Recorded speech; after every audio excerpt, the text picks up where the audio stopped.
रात के 12 बज रहे थे, लेकिन स्वाति की आंखों में नींद नहीं थी।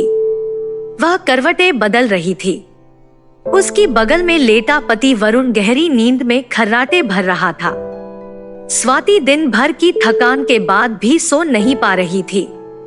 आज का घटनाक्रम बार बार उसकी आंखों में घूम रहा था। आज ऐसा कुछ हुआ कि वह कांप कर रह गई।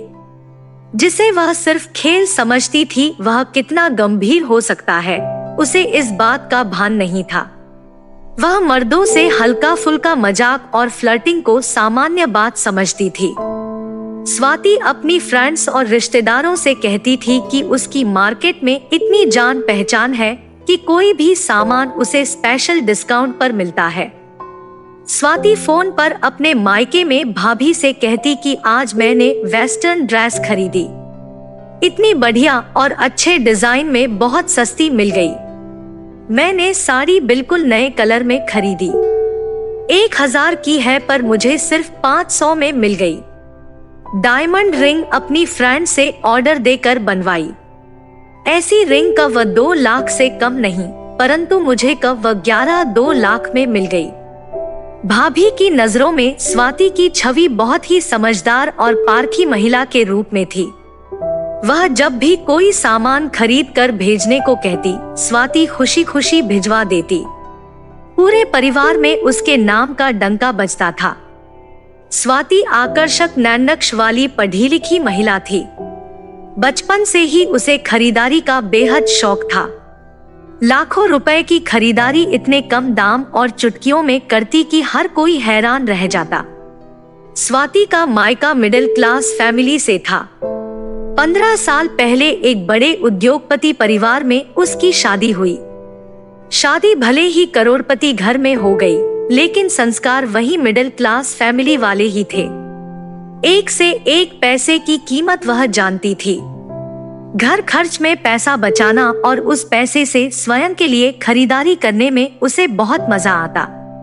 पति से भी पैसे मारना स्वाति को अच्छा लगता था। अच्छे संस्कार, पढ़ी लिखी और समझदार स्वाति को एक बात बड़ी आसानी से समझ आ गई थी कि पुरुषों की कमजोरी क्या है, कैसे कम रेट पर खरीदारी करनी है। वह उस दुकान या शोरूम में ही खरीदारी करती जहां पुरुष मालिक होते। वह सेल्समैन से बात नहीं करती। सेल्समैन से वह कहती, आप तो सामान दिखा दो, रेट मैं अपने आप भैया से तय कर लूंगी। और जब हिसाब किताब की बारी आती तो वह सेठ की आंखों में आंखें डालकर कहती, भैया सही रेट बताओ, आज की नहीं 10 सालों से आपकी शॉप पर आ रही हूँ।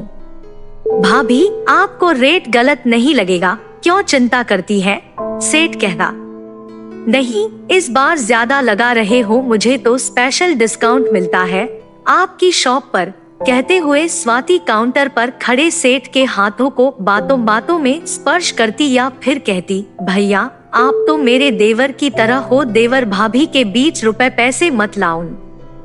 अक्सर दुकानदार स्वाति की मीठी मीठी बातों में आकर उसे 10 से 20% तक स्पेशल डिस्काउंट दे देते थे। एक ज्वेलर से तो स्वाति ने जीजा साली का रिश्ता ही बना लिया था। ज्वेलरी आमतौर पर औरतों की कमजोरी होती है, स्वाति की भी कमजोरी थी। वह अक्सर इस ज्वेलर के यहाँ पहुंच जाती। क्या क्या नई डिजाइनें आई है देखने जाती तो कुछ न कुछ पसंद आ ही जाता। तब जीजा साली के बीच हंसी मजाक शुरू हो जाता।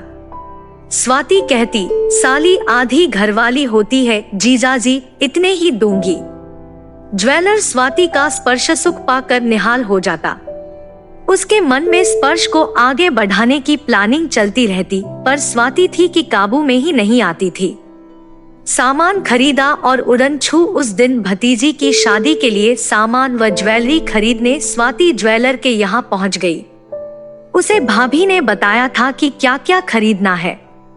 स्वाति ने घर से निकलने से पहले ही ज्वेलर को फोन किया, भतीजी की शादी के लिए ज्वेलरी खरीदने आ रही हूँ, आप अच्छी अच्छी डिजाइनों का चयन करा कर रखना, मेरे पास ज्यादा टाइम नहीं होगा, आप आइए तो सही साली साहिबा, आपके लिए सब हाजिर है, ज्वेलर ने कहा।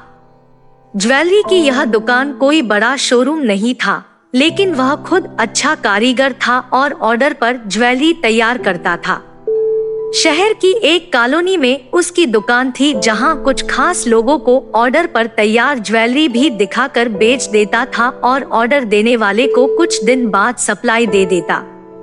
स्वाति की एक फ्रेंड रजनी ने उस ज्वेलर से उसकी मुलाकात कराई थी, लेकिन रजनी कभी यह बात समझ नहीं पाई थी कि आखिर यह ज्वेलर स्वाति पर इतना मेहरबान क्यों रहता है। उसे नई नई डिजाइनें दिखाता है और अतिरिक्त डिस्काउंट भी देता है। जीजाजी, कुछ और डिजाइनें दिखाओ। ये तो मैंने पिछली बार देखी थी, स्वाति ने ज्वेलर की आंखों में झांकते हुए कहा। स्वाति को ज्वेलर की आंखों में शरारत नजर आ रही थी। वह बार बार सहज होने की कोशिश कर रहा था। अपनी आदत के मुताबिक स्वाति ने बातों बातों में ज्वेलर के हाथों पर इधर उधर स्पर्श किया। उसका यह स्पर्श ज्वेलर को बेचैन कर रहा था। उसने भी स्वाति की हरकतें देख हौसला दिखाना शुरू कर दिया। वह भी बातों बातों में स्वाति के हाथों पर स्पर्श करने लगा। यह स्पर्श स्वाति को कुछ बेचैन कर रहा था, लेकिन वह सहज रही।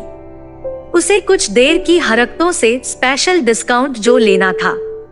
स्वाति ने देखा कि आज दुकान पर सिर्फ एक लड़का ही हेल्पर के तौर पर काम कर रहा था, बाकी स्टाफ न था।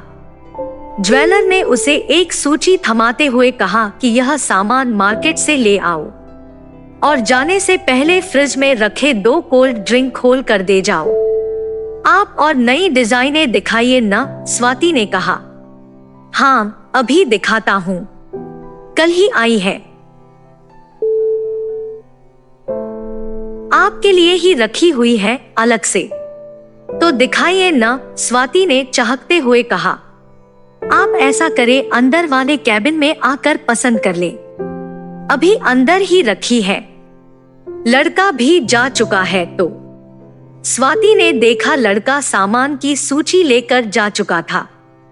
अब दुकान पर सिर्फ ज्वेलर और स्वाति ही थे। स्वाति को एक पल के लिए डर लगा कि अकेली देख ज्वेलर कोई हरकत न कर दे। वह ऐसा कुछ चाहती भी नहीं थी। वह तो सिर्फ कुछ हल्की फुल्की अदाएं दिखाकर दुकानदारों से फायदा उठाती आई थी। आज भी ऐसा कुछ करके ज्वेलर से स्पेशल डिस्काउंट लेने की फिराक में थी। उसकी धड़कनें बढ़ रही थी। वह चाहती थी कि जल्दी से जल्दी खरीदारी करके निकल ले। उसका दिमाग तेजी से काम कर रहा था कि क्या करे। वह अपने आप को संभाल कर कैबिन में ज्वेलरी देखने घुस गई। उसने अपने शब्दों में मिठास घोलते हुए कहा, जीजाजी, आज कुछ सुस्त लग रहे हो, क्या बात है? नहीं नहीं, ऐसा कुछ नहीं है। कोई तो बात है, मुझसे छिपाओगे क्या? आप नेकलेस देखिए, साथ साथ बातें करते हैं, ज्वेलर ने कहा। स्वाति गजब की सुंदर लग रही थी। वह बंठन कर निकली थी। ज्वेलर के मन में हलचल थी जो उसे बेचैन कर रही थी। उसने सोचा कि हिम्मत दिखाई जा सकती है। उसने स्वाति के हाथ को स्पर्श किया तो वह सहम गई, लेकिन उसने सोचा कि अगर थोड़ा छू लिया तो उससे क्या फर्क पड़ेगा। स्वाति के रुख को देख ज्वेलर का हौसला बढ़ गया। उसने स्वाति का हाथ पकड़कर स्वाति के उभारों को छूते हुए होठों को चूम लिया। ज्वेलर की इस आकस्मिक हरकत से वह हड़बड़ा गई। क्या कर रहे हो? स्वाति ने हाथ छुड़ाते हुए कहा। अरे साली साहिबा, इस कातिल मस्त जवानी का थोड़ा स्वाद हमें भी तो चखाओ, ऐसा मजा दूंगा कि रोज आओगी। कहते हुए ज्वेलर ने अपनी हरकत जारी रखी। स्वाति घबरा गई। ज्वेलर की हिम्मत देख दंग रह गई। वह मर्दों की कमजोरी का फायदा उठाने की सोच उसे भारी पड़ती नजर आ रही थी। वह कैसे ज्वेलर के चंगुल से बचे, सोचने लगी। फिर उसने हिम्मत दिखाई और ज्वेलर के गाल पर थप्पड़ों की बारिश कर दी। स्वाति क्रोध से कांप रही थी। उसका यह रूप देख ज्वेलर हड़बड़ा गया। इसी हड़बड़ी में वह जमीन पर गिर गया। स्वाति के लिए यही मौका था कैबिन से बाहर निकल भागने का। वह फुर्ती दिखाते हुए तुरंत कैबिन से बाहर निकल अपनी कार में जा बैठी। फिर तुरंत कार स्टार्ट कर वहां से चल दी। उसके अंदर तूफान चल रहा था। उसके अंदर तूफान चल रहा था। उसे आत्मग्लानि हो रही थी। लंबे समय से स्वाति जिसे खेल समझती आ रही थी, वह कितना गंभीर हो सकता है, उसने यह कभी सोचा भी नहीं था।